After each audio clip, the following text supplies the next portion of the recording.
ഇന്നത്തെ യാത്ര കർണാടകയിലേക്കാണ്.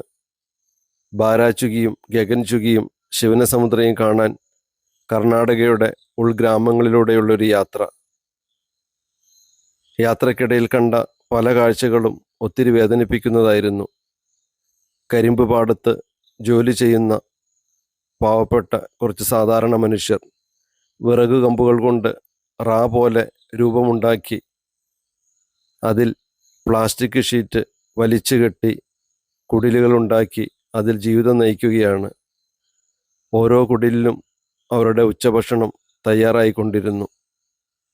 വീടിൻ്റെ ഓരോ മൂലയിലും ഇത്തിരി ഉപ്പും ഗോതമ്പ് പൊടിയും ഓരോ തരത്തിലുള്ള കറികളൊക്കെ പാകമായി കൊണ്ടിരുന്നു. ഒത്തിരി വേദനിപ്പിക്കുന്ന ദൃശ്യങ്ങളായിരുന്നു.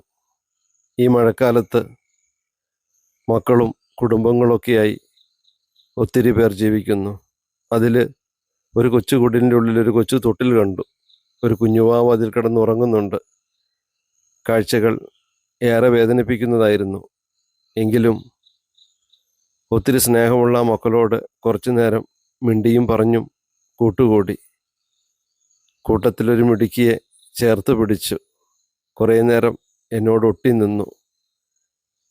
ഭാഷ സ്നേഹത്തിൻ്റെ ഭാഷയായതുകൊണ്ട് ഞങ്ങളിൽ അതൊരകൽച്ച ഉണ്ടാക്കിയിരുന്നില്ല. അവരുടെ ബാത്റൂമും സൗകര്യങ്ങളൊക്കെ കണ്ടപ്പോൾ ഒത്തിരി വേദന തോന്നി. യാത്ര തുടരുകയാണ്.